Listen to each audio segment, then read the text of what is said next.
हरिओम तत्सत। बड़े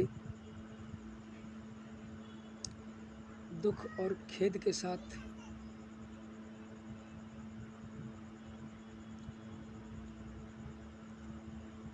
वचन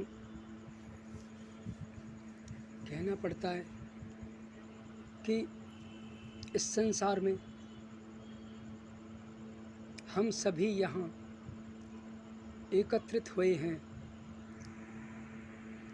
गमगीन नम आँखों से अपने बुजुर्ग पूर्वजों का शोक सभा में चिंतन मनन करते हुए उनकी आत्मा की सद्गति की प्रार्थना के लिए, स्वर्गारोहण के लिए परमात्मा से प्रार्थना करें। हरि ओम तत्सत।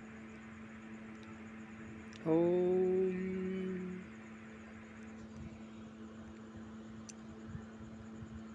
कहते हैं कि इस संसार में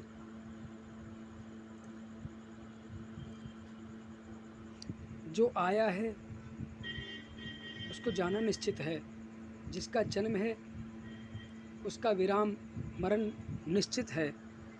जातस्य ही ध्रुवो मृत्युर ध्रुवम जन्म मृतस्य च तस्मादपरिहार्यर्थे न तुम शोचितुमर्हसि। गीता में भी और गरुड़ पुराण में भी ये निश्चित लिखा गया है कि परमात्मा सत्य है, ब्रह्म सत्यम जगत मिथ्या, जीव ब्रह्मैव निश्चितम। वेदों में, ग्रंथों में, उपनिषदों में हमको हर तरह से समझाया गया है, क्योंकि ज्ञान आदमी को पवित्र करता है और ज्ञान की पवित्रता से ही आदमी यहाँ जीने की कला सीख पाता है। अन्यथा दुख इतने हैं इस संसार में, इस दुख भरे जीवन में भी कोई जीता रहे तो बिना ज्ञान के उसका जीना भी दुर्लभ है, दुष्कर है। और ज्ञान के साथ जीवे तो इस दुख को भी वो, संसार सागर के दुख को भी वो पार कर जाएगा। तो इस प्रकार से हम सब दिवंगत आत्मा के लिए प्रार्थना करेंगे कि परमात्मा हमारे पितरों को अपने चरणों में स्थान दें, उनकी सद्गति हो। कहते हैं राम नाम सत्य है, सत्य बोलो गत्य है, आया है सो जाएगा राजा रंक फकीर, और एक सिंहासन चढ़ चले एक बंधे जंजीर। क्योंकि वो ऐसा स्थान है परमात्मा के चरणों में भी और यहाँ धरा पर भी शान, सबकी शान समान हो जाती है। वहाँ राजा भी, रंक भी, सब बराबर आनंद और शांति प्राप्त करते हैं, शांत चित्त हो जाते हैं। वहाँ कुछ उद्विग्न नहीं रहता। तभी भोले बाबा बाघम्बर 10 दिशाओं के जिनके वस्त्र हैं उनको पहने हुए, लपेटे हुए और भस्म को अपने भभूत स्वरूप में अपने अंगों पर सजाए हुए, लगाए हुए, रमाए हुए भैरव बाबा स्वरूप में भोलेनाथ विराजते हैं। तो कहते हैं समझने और समझाने का तरीका यही है कि जैसे पुराने घर को त्याग कर घर का मालिक और नया घर बनाकर उसमें प्रवेश करता है, अथवा घर के जल जाने पर दूसरा नया घर, नवीन घर बना लेता है, उसमें प्रवेश करता है, उसमें रहता है, उसी प्रकार से आत्मा भी इस पुराने वस्त्र को, स्वरूप, इस शरीर को त्याग कर, इस पुराने शरीर रूपी वस्त्र को त्याग कर नया वस्त्र स्वरूपी नया जन्म, नया शरीर, नया देही धारण करता है। कि क्योंकि आत्मा अजर अमर है, ब्रह्म सत्यम जगत मिथ्या, जीव ब्रह्मैव निश्चितम, जीवात्मा परमात्मा का अंश है। तो इस पंचभाभूत तत्व के शरीर को त्यागना ही उसका लक्ष्य है। परमात्मा की प्राप्ति लक्ष्य के साथ साथ में उसको जो है उसको त्याग करके परमात्मा में विलीन होना ही उसका लक्ष्य है। कैसे कि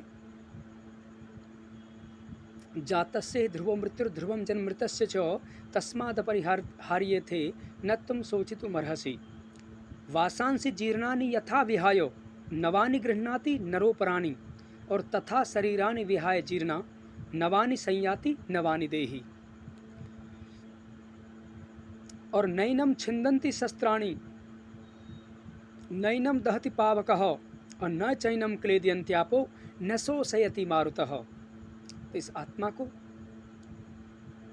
शस्त्र नहीं छेद सकता, नहीं बेध सकता, नहीं काट सकता। और नैनम छिन्दन्ति शस्त्राणि नैनम दहति पावकः, पावक अग्नि इसको जला नहीं सकती, केवल शरीर रूपी पिंजरे को जला के भस्म कर देती है। लेकिन आत्मा परमात्मा का परमांश है, वो और जैसे सोना कुंदन बन जाता है, उसी प्रकार से मलिन शरीर जल करके और पवित्र आत्मा परमात्मा में जाके विलय हो जाती है, विलीन हो जाती है। इसी प्रकार से न चैनम क्लेदयन्त्यापो, आपो माने जल, तो क्लेद नहीं कर सकता उसको आर पार, है ना, यानी कि उसको भे नहीं सकता, उसको भिगो नहीं सकता, जल में नहीं कर सकता। और न शोषयति मारुतः, मारुत पवन हवा उसको शोषय नहीं कर सकती, सुखा नहीं सकती। ठीक है जी, क्योंकि वो पहले से ही पवित्र आत्मा है, वो तो इन सबसे परे है। कैसी है? अच्छेद्योयम अदाह्योयम अक्लेद्यो शोष्य एव च नित्य सर्वगत स्थान और अचलोयम सनातन।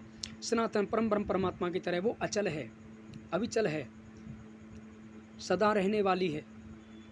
तो इसी प्रकार से हमारा लक्ष्य है परमात्मा तक, आत्मा परमात्मा में विलीन हो जाए, उस तक पहुंच जाए, उसको प्राप्त कर ले, जबकि वो पवित्र ही है और प्राप्त ही है परमात्मा उसको। फिर भी क्योंकि कुछ कर्म धर्म ऐसे होते हैं जो तन मन अहंकार इत्यादि उसको ग्रहण कर लेता है, इन माया को और माया के वशीभूत गुणों को, काम क्रोध मद लोभ मोह के द्वारा यहाँ इसमें विषय भरमाता है और फिर अंत में जान करके ज्ञान प्राप्त करके परमात्मा में ही विलीन हो जाता है। भगवान सबको ये सब समझाते हैं।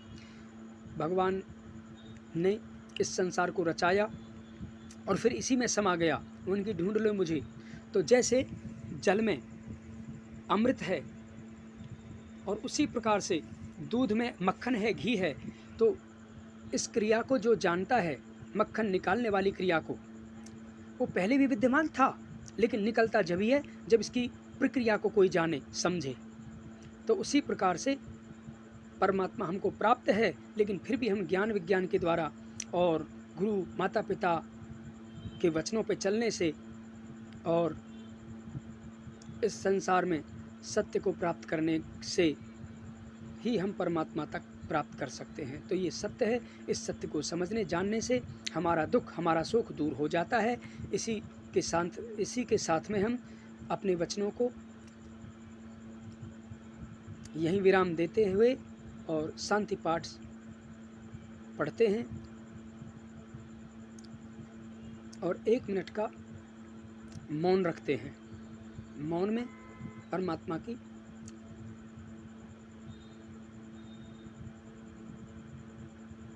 प्राप्ति के लिए हृदय से सभी शांति पाठ श्रवण करें और अपने दिवंगत आत्माओं को परमात्मा में विलीन होते हुए ऐसा महसूस करें। भगवान उनकी आत्मा को शांति प्रदान करें। ओम द्यौः शान्तिरन्तरिक्षगं शान्तिः पृथिवी शान्तिरापः शान्तिरोषधयः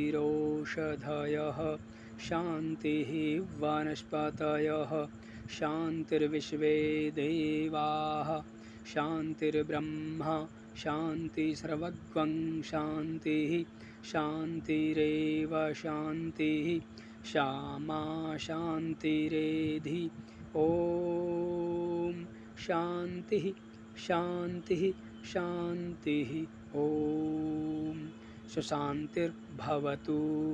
बोलिए सच्चिदानंद घन भगवान की जय हो।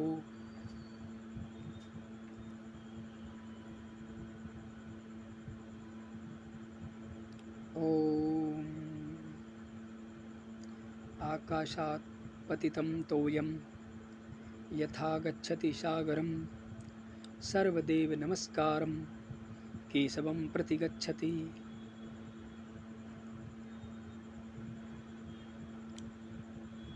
जाएगा जब जहाँ से कुछ भी न पास होगा, 2 गज कफन का टुकड़ा तेरा लिबास होगा।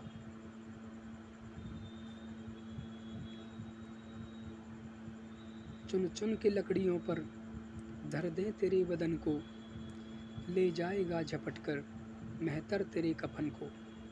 दे देगा ताग तुझमें, दे देगा दाग तुझ में, बेटा जो खास होगा, 2 गज कफन का टुकड़ा तेरा लिबास होगा। रह जाएंगे तड़पते परिवार वाले तेरे, ले जाएंगे पकड़ के यमदूत तुझे घेरे। छाती धुनेगा अपनी कुनवा निराश होगा, 2 गज कफन का टुकड़ा तेरा लिबास होगा।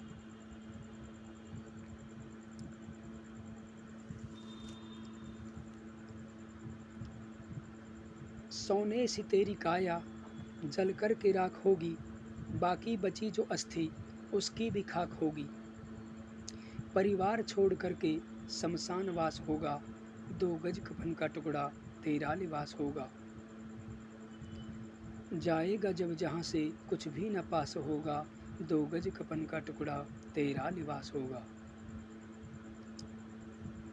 मैंने जो ये तमाशा आवागमन का देखा, गुरु लच्छी ने दम जब तोड़ा, झटका पवन का देखा। सच्चे गुरु का चेला लाखों में एक होगा, लाखों में पास होगा, 2 गज कफन का टुकड़ा तेरा लिबास होगा। जाएगा जब जहाँ से कुछ भी न पास होगा, 2 गज कफन का टुकड़ा तेरा लिबास होगा। इति सम। जय श्री राम सभी को।